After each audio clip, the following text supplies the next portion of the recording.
Big Boss season 9 Tamil. நான் Jackie Sekar, Jackie டிவிக்காக இணைந்து ஒரு இடம் வந்திருக்கிறார்.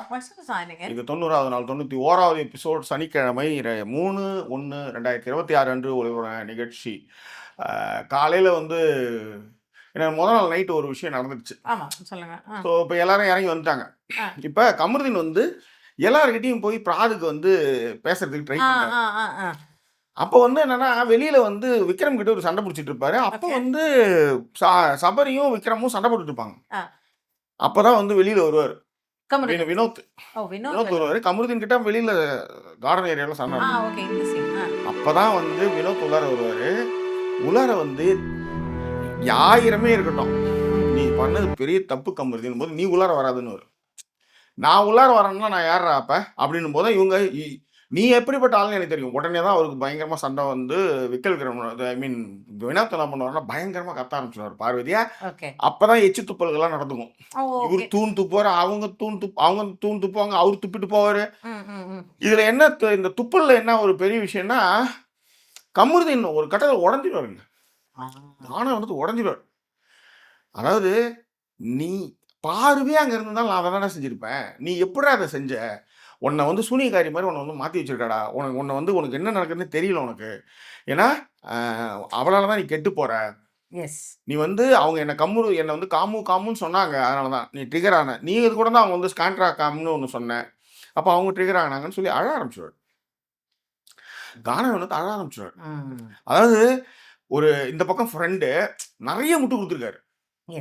ஓகே, நீங்கள் அதனால தான் சொல்கிறேன், நீங்கள் நண்பர்களை தேர்ந்தெடுக்கும் போது ரொம்ப கவனமாக இருக்கணும். கண்டிப்பாக செய்யாத தப்புக்கெல்லாம் நீங்கள் வந்து கூண்டில் ஏறுற மாதிரி ஆகிடும். ஸோ அதனால் என்ன ஆகும்னா அந்த பிரச்சனையில் வந்து அவர் வந்து கண் கலங்க ஆரம்பிச்சுவார் பயங்கரமாக. இல்ல கானா வினோதோடைய நிறைய விஷயங்கள் இருக்கு ஜாக்கி. ஒண்ணு என்ன அப்படின்னா ரொம்ப நாளாவே வந்து விஜய் அவர்கிட்ட சொல்லிக்கிட்டு இருக்காரு, நீங்க பார்த்து விளையாடுங்க, தனியா விளையாடுங்க சொல்லிட்டேன் கானா வினோத் அப்படின்லாம் சொல்லிட்டு இருந்தாரு. அவர் அதை உணரவே இல்லை. அதன் பிறகு அவருக்கு இன்னொரு ஒரு விஷயம் அவர் என்ன நினைச்சுக்கிட்டாரு அப்படின்னா, அவர் கத்துறாரு பாத்தீங்களா, ஒரு மாதிரி கத்துவாரு, நாக்க மடக்கி பேசுறது, இதெல்லாம் வந்து அவர் இயல்பாகவே பண்ணிக்கிட்டு இருக்கிறது.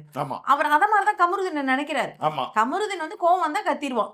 ஏங்க நீங்க கோவம் வந்தா என்ன வேணா கத்திரலாமா அப்படிங்கறது ஆரம்பத்துல இருந்து இருக்கு. இதுல கேம் சேஞ்சர் ரொம்ப கரெக்டா சொன்னீங்க. பெரிய கேம் சேஞ்சர் சொல்ல முடியும். ஏன்னா கோவம் வந்தா கத்துறது வந்து கத்திட்டு நின்னாரு பத்தியா.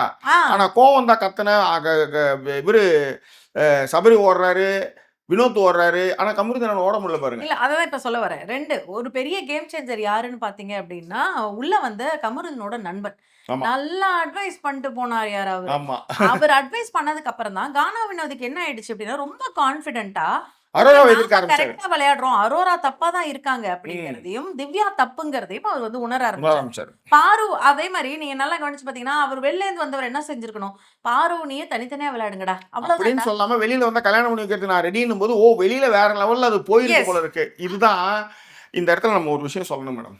கண்ணால் அதுக்குதான் அந்த பரம்பரை சொன்னா, கண்ணால் காண்பதும் போய் காதால் கேட்பதும் போய் தீர விசாரிப்பது மெயின் சொன்னது. கண்ணால பார்த்தது கண்ணாலே பார்த்துருக்கோம் நம்ம, அது இல்ல.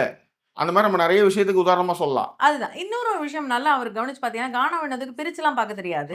இப்ப வெளியில இருந்து வர்றவங்க இதை சொல்றாங்கன்றதெல்லாம் விட்டுருங்க, உங்க ஒய்ஃப் சொல்லியிருப்பாங்கல்ல, அப்ப அதை கூட அவருக்கு யோசிக்கல. அவரு அவங்க ஒய்ஃப் கூட சொல்லலையே அப்படின்றதெல்லாம் யோசிக்காம அவர் அதுக்கு பிறகு இன்னுமே ஸ்ட்ராங்கா கமருதீனுக்கு சப்போர்ட் பண்ண ஆரம்பிச்சார். எப்படின்னா அரோரா தான் தப்பு, அரோரா தப்பு, அப்ப கமருதீன் கரெக்டா இருக்கான் அப்படிங்கிற மாதிரியான விஷயங்கள்லாம் மைண்ட்ல ஏத்திக்கிட்டு கமருதீனுக்கு இன்னுமே ஜாஸ்தி சப்போர்ட். ஆக்சுவலி இந்த இடம் வந்து அதுதான் சொல்றேன், நீங்க எவ்வளவு கான்ஃபிடென்ட்டா இருந்தாலும் ஒரு இடத்துல உடஞ்சு போவீங்கல்ல, அதுதான் வந்து கமருதீன் பார்வதிக்கு நடந்ததுன்னு சொல்லுவேன். பெரிய போராளி நெப்போலியன், பெரிய வீரன். ஏன்னா இங்க வந்து சிலையை வச்சிருக்காங்க லண்டன்ல. இது ஒருத்தன் வந்து பிரெஞ்சு ஆதிக்கம் வந்து பிரிட்டனை வந்து காலி பண்ணணும்னு நினைச்சிட்டு இருக்க ஒருத்தவங்க வந்து சிலை வச்சிருக்கான்னா அப்ப எவ்வளவு பெரிய போராளி, அவன் எவ்வளவு பெரிய வீரன். அவனை வாட்டர்லூ போர்ல தோற்கடிக்கிறான். ஓகே, தோற்கடிச்சதுனால என்ன ஆகுது, அந்த பிரெஞ்சு வந்து இங்க வந்து ரூல் ஓவர் பண்றது போகுது. ஆனா அந்த போரை பத்தி இன்னைக்கும் நீங்க வந்து சுவாரஸ்யமான விஷயங்கள்லாம் பார்க்கலாம். அன்னைக்கு நினைச்சது மாதிரியான காலநிலை எல்லாமே அமைஞ்சிருந்ததுன்னா பிரிட்டன் வந்து இன்னைக்கு வந்து பிரான்ஸ் கிட்ட அடிமை. புரியுதுங்களா? ஸோ இந்த மாதிரியான சிச்சுவேஷன் மாதிரி தான் இந்த வீட்லயும் நடந்தது. ஆக்சுவலி எவ்வளோ கான்ஃபிடென்ட், எவ்வளோ விஷயங்கள், ஆனா சிச்சுவேஷன்ல யார் யார் என்னென்ன கருத்துக்களை வைக்கிறாங்க. ஏன்னா நீங்க ஒரு ஆள் சேர்ந்து இந்த கேம் விளையாடல, எல்லாருடைய பங்களிப்போட தான் இந்த கேம் விளையாடுறீங்க. அப்போ வெளியிலேருந்து ஒருத்தவங்க கொடுத்த இன்புட்லாம் வச்சுட்டு நீங்கள் விளையாடும் போது அது நீங்கள் ரொம்ப நம்பினங்கன்னு நினச்சவங்களே அவங்க வந்து என்ன சொல்றது, உங்களை ஏமாத்திட்டாங்கன்னு சொல்லலாம். ஏமாத்திட்டாங்க. இதுல உதாரணத்துக்கு நெப்போலியன் படை வீரர்கள்லாம் பெரிய அளவுல அந்த அளவு வந்து கான்ஃபிடென்ட்டா இல்ல அந்த டைம்ல. எஸ் சொல்லுங்க. ஓகே. சோ இதுல எதுக்கு நான் இத சொல்ல வந்தேன் அப்டின்னா, கானா வினோத் பொறுத்தவரைக்கும் இப்படியெல்லாம் செஞ்சுட்டு இருக்கும்பொழுது, நீங்க சொன்னீங்க பார்த்தீங்களா? கோவத்துல என்ன வேணா செஞ்சிடலாம்ன்னு. கானா வினோத் அத தான் தப்பா நெனச்சுட்டாரு.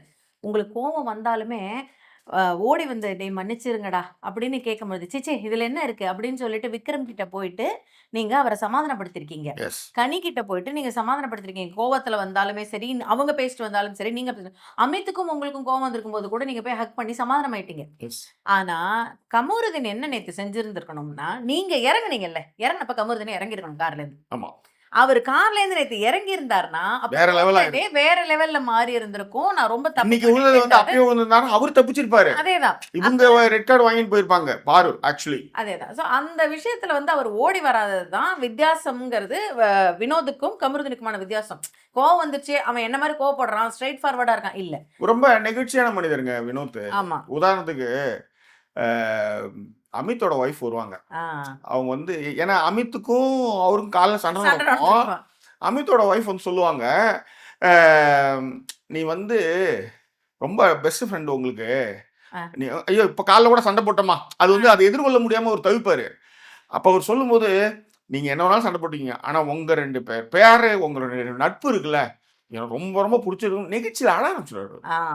என்னடா இப்படி ஒரு மனுஷனை காயப்படுத்தினோம், அப்படி இப்படி ஒரு அம்மா ஒய்ஃப் வந்து இப்படி வந்து நம்மள சொல்றாங்களேன்ற மாதிரி நெகிழ்ச்சியை கண்டாக ஆரம்பிச்சிடுவாரு. அப்படியான ஒரு நெகிழ்ச்சியான மனிதர் எஸ். இன்னைக்கு காலையில இருதலைக்குள்ளி எறும்பு மாதிரி ஒரு நல்ல ஃப்ரெண்டு அநியாயமா ஒரு பொண்ணு வந்து ஸ்க்ரூ பண்ணதுக்கு வந்து மதிமயங்கி போய் கெட்டு போறானே, அதுல இப்படி ஒரு பெரிய தப்பு பண்ணிட்டானே, ம். தப்பு பண்ணது மட்டும் கிடையாது, திரும்பவும் அந்த விஷயத்தை நியாயப்படுத்த பேசுறான் அவன். ஆ. அதுதான் அவருக்கு அவரால தாங்க முடியல.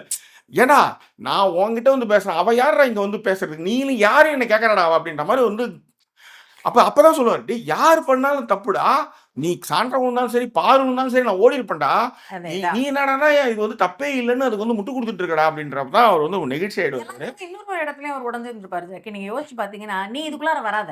ஆ, ஏன்டா உனக்காக எல்லா இடத்துலயும் நான் நின்னு இருக்கேன். நீ இதுக்குள்ளார வராதன்னு அந்த வார்த்தை சொன்னீங்கன்னா, தான் உண்மை. அதுதான். ஏன்னா இதற்கு முன்னாடி ஒரு இடத்துல அவர் வந்து சொல்வாரு. நீ டேய் நீ இத பத்தி பேசாத. ம். அப்படின்னு சொல்லிட்டு கானா வினோத். அந்த ஒரு விஷயமும் அவர் வந்து ரொம்ப உடைச்சிருக்குங்கிறது என்னுடைய தாட் ப்ராசஸ். அதேதான் கரெக்ட் தான். ஆனா என்னன்னா கேட்பார் பேச்சை கேட்டு ஃப்ரெண்டு வீணா போனதை மறுக்கவும் முடியாம, ஏன்னா கானாவினுடைய டவுன்ஃபால் வந்து கமருதீன் சேர்ந்தது எஸ், எஸ். இல்லை என்றால் அவர் வந்து டாப் 5ல வந்து அவர் வந்து ஜெயிக்கிறதுக்கான வாய்ப்புகள் நிறைய இருந்தது. அவர் நிறைய ரசிகர் கூட்டமே வந்தது.